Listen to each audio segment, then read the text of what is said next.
राजा परीक्षित ने पूछा, भगवान तो स्वभाव से ही भेदभाव से रहित हैं, सम हैं, समस्त प्राणियों के प्रिय और सुहृदय हैं। फिर उन्होंने जैसे कोई साधारण मनुष्य भेदभाव से अपने मित्र का पक्ष ले और शत्रुओं का अनिष्ट करे, उसी प्रकार इंद्र के लिए दैत्यों का वध क्यों किया। वे स्वयं पर पूर्ण कल्याण स्वरूप हैं, इसलिए उन्हें देवताओं से कुछ लेना देना नहीं है, तथा निर्गुण होने के कारण दैत्यों से कुछ बैर, विरोध और उद्वेग भी नहीं है। भगवत प्रेम के सौभाग्य से संपन्न महात्मन हमारे चित्त में भगवान के समस्त समतत्व आदि गुणों के संबंध में बड़ा भारी संदेह हो रहा है।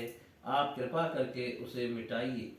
श्री सुखदेव जी ने कहा, महाराज, भगवान के अद्भुत चरित्र के संबंध में तुमने बड़ा सुंदर प्रश्न किया, क्योंकि ऐसे प्रसंग प्रहलाद आदि भक्तों की महिमा से परिपूर्ण होते हैं, जिसके श्रवण से भगवान की भक्ति बढ़ती है। इस परम पुण्यमय प्रसंग को नारद आदि महात्मा गण बड़े प्रेम से गाते रहते हैं। अब मैं अपने पिता श्री कृष्ण द्वैपायन मुनि को नमस्कार करके भगवान की लीला कथा का वर्णन करता हूँ। वास्तव में भगवान निर्गुण, अजन्मा, मुक्त और प्रकृति से परे हैं। ऐसा होने पर भी अपनी माया के गुणों को स्वीकार करके वे बाधक भाव को, अर्थात मरने और मारने वाले दोनों के परस्पर विरोधी रूपों को ग्रहण करते हैं। सत्वगुण, रजोगुण और तमोगुण ये प्रकृति के गुण हैं, परमात्मा के नहीं। परीक्षक, इन तीनों गुणों की भी एक साथ ही घटती बढ़ती नहीं होती। भगवान समय समय के अनुसार गुणों को स्वीकार करते हैं। सत्वगुण की वृद्धि के समय देवता और ऋषियों का, रजोगुण की वृद्धि के समय दैत्यों का और तमोगुणी की वृद्धि के समय वे यक्ष एवं राक्षसों को अपनाते और उनका अभ्युदय करते हैं।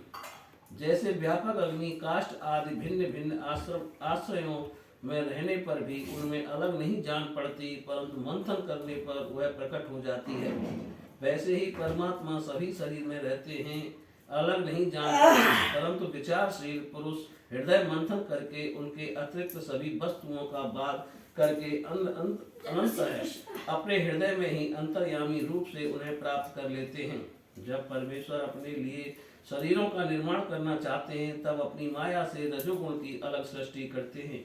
जब वे विचित्र योनियों में रमण करना चाहते हैं, तब सत्वगुण की सृष्टि करते हैं, और जब वे शयन करना चाहते हैं, तब तमोगुण को बढ़ा देते हैं। परीक्षित, भगवान सत संकल्प हैं, वे ही जगत की उत्पत्ति के निमित्त भूत, प्रकृति और पुरुष के सहकारी एवं आश्रय काल की सृष्टि करते हैं।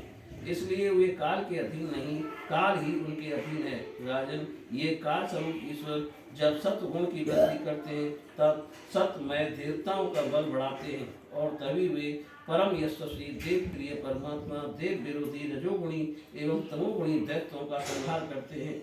वस्तुतः वे सम ही हैं। राजन, इसी विषय में देवर्षि नारद ने बड़े प्रेम से एक इतिहास कहा था।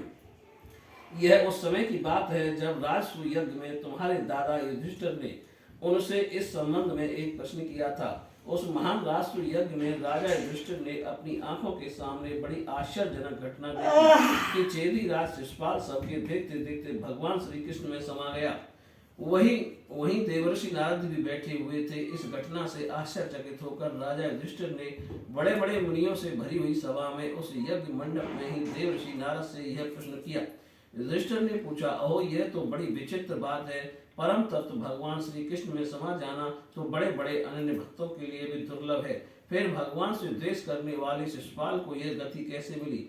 नारद जी, इसका रहस्य हम सभी जानना चाहते हैं। पूर्व काल में भगवान की निंदा करने के कारण ऋषियों ने राजा बैल को नरक में डाल दिया था। यह दम घोष का लड़का पापात्मा शिशुपाल और दुर्बुद्धि दंत वक्त दोनों ही सबसे तुत लाकर बोलने लगे थे। जब से अब तक भगवान द्वेष ही करते हैं। अविनाशी पर ब्रह्म भगवान श्री कृष्ण को ये पानी पी पी कर गाली दे रहे हैं, परंतु इसके फल स्वरूप ना तो इनकी जीभ में कोढ़ ही हुआ और ना इन्हें घोर अंधकार में नरक की ही प्राप्ति हुई। प्रत्युत जिन भगवान की प्राप्ति अत्यंत कठिन है, उन्हीं में ये दोनों सबके देखते देखते अनायास ही लीन हो गए। इसका क्या कारण है? हवा के झोंके से लड़खड़ाती हुई दीपक की लौ के समान मेरी बुद्धि इस विषय में बहुत आगा पीछा कर रही है। आप सर्वज्ञ हैं, अतः इस अद्भुत घटना का रहस्य समझाइए। श्री सुखदेव जी कहते हैं, सर्व समर्थ देवर्षि नारद राजा के ये प्रश्न सुनकर बहुत प्रसन्न हुए।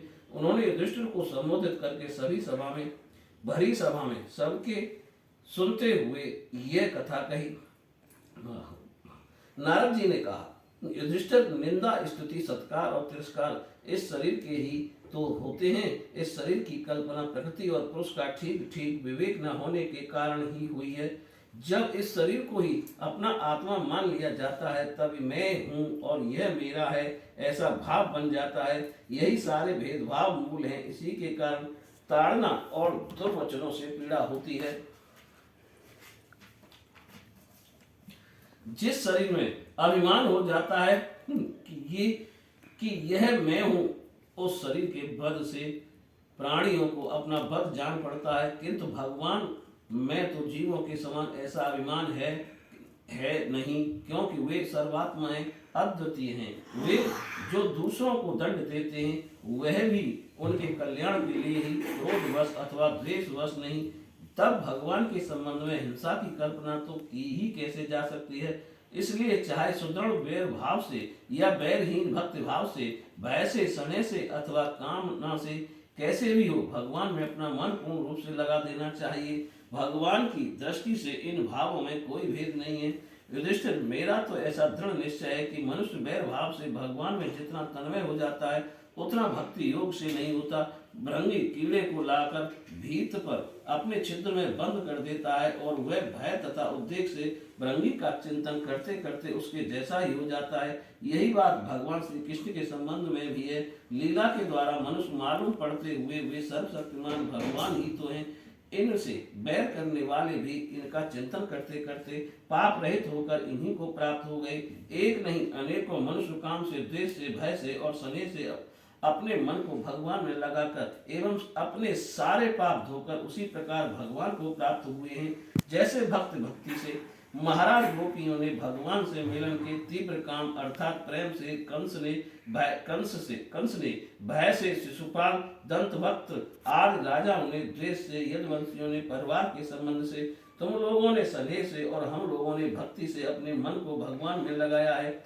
भक्ति के अतिरिक्त जो 5 प्रकार के भगवान का चिंतन करने वाले हैं उनमें से राजा बैन की तो किसी में भी गणना नहीं होती, क्योंकि उसने किसी भी प्रकार से भगवान में मन नहीं लगाया था। सारांश यह है कि चाहे जैसे हो अपना मन भगवान श्री कृष्ण में तन्मय कर देना चाहिए। महाराज, फिर तुम्हारे मौसेरे भाई शिशुपाल और दंतवक्त दोनों ही विष्णु भगवान के मुख्य पार्षद थे। ब्राह्मणों के हिसाब से इन दोनों को अपने पद से च्युत होना पड़ा था। राजा युधिष्ठिर ने पूछा, नारद जी, भगवान के पार्षदों को भी प्रभावित करने वाला वह शाप किसने दिया था तथा वह कैसा था? भगवान के अनन्य प्रेमी फिर जन्म मृत्यु में संसार में आए, यह बात तो कुछ अविश्वसनीय सी मालूम पड़ती है। वैकुंठ के रहने वाले लोग प्राकृतिक शरीर, इंद्रिय और प्राणों से रहित होते हैं। उनका प्राकृतिक शरीर से संबंध किस प्रकार हुआ, यह बात आप अवश्य सुनाइए। नारद जी ने कहा, एक दिन ब्रह्मा के मानस पुत्र सनकादि ऋषि तीनों लोकों में स्वच्छंद विचरण करते हुए वैकुंठ में जा पहुंचे। यों तो वे सबसे प्राचीन है, परंतु जान पड़ते हैं ऐसे मानो 5-6 वर्ष के बच्चे हों, वस्त्र भी नहीं पहनते। उन्हें साधारण बालक समझकर द्वारपालों ने उनका भीतर जाने से रोक दिया। इस पर वे क्रोधित से हो गए और उन्होंने द्वारपालों को यह श्राप दिया कि मूर्खों, भगवान विष्णु के चरण तो रजोगुण और तमोगुण से रहित हैं। तुम दोनों इनके समीप निवास करने योग्य नहीं हो, इसलिए शीघ्र ही तुम यहाँ से पापमयी असुर योनि में जाओ। उनके इस प्रकार श्राप देते ही जब वे बैकुंठ से नीचे गिरने लगे तब उन कृपालु महात्माओं ने कहा, अच्छा, 3 जन्मों में इस श्राप को भोग कर तुम लोग फिर इसी बैकुंठ में आ जाना। युधिष्ठिर वे ही दोनों दिति के पुत्र हुए। उनमें बड़े का नाम हिरण्यकश्यप था और उससे छोटे का हिरण्याक्ष। दैत्य और दानवों के समाज में यही दोनों सर्वश्रेष्ठ थे। विष्णु भगवान ने नरसिंह का रूप धारण करके हिरण्याकश्यप को और पृथ्वी का उद्धार करने के लिए 12 अवतार करके हिरण्याक्ष को मारा। हिरण्यकशिपु ने अपने पुत्र प्रहलाद को भगवत प्रेमी होने के कारण मार डालना चाहा और इसके लिए उन्हें बहुत सी यातनाएं दी, परंतु प्रहलाद सर्वात्मा भगवान के परम प्रिय हो चुके थे, समदर्शी हो चुके थे, उनके हृदय में अटल शांति थी, भगवान के प्रभाव से सुरक्षित थे। इसलिए तरह तरह से चेष्टा करने पर भी हिरण्यकशिपु उनको मार डालने में समर्थ न हुआ। युधिष्ठिर वही दोनों विश्रवा मुनि के द्वारा कैसनी के किसी के गर्भ से राक्षसों के रूप में पैदा हुए। उनका नाम था रावण और कुंभकर्ण।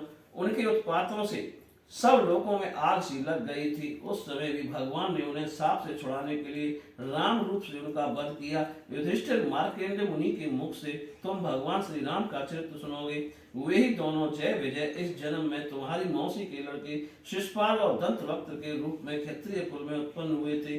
भगवान श्री कृष्ण के चक्र का स्पर्श प्राप्त हो जाने से उनके सारे पाप नष्ट हो गए और वे संकादि शाप से मुक्त हो गए। बैर भाव के कारण निरंतर ही वे भगवान श्री कृष्ण का चिंतन किया करते थे। उसी तीव्र तन्मयता के फल स्वरूप वे भगवान को प्राप्त हो गए और पुनः उनके पार्षद होकर उन्हीं के समीप चले गए। युधिष्ठिर जी ने पूछा, भगवान हिरण्यकशिपु ने अपने सगे भाजन पुत्र प्रहलाद से इतना द्वेष क्यों किया? फिर प्रहलाद तो महात्मा थे, साथ ही यह भी बतलाइए कि किस साधन से प्रहलाद भगवान में हो गए। बोलिए श्री कृष्ण भगवान की जय।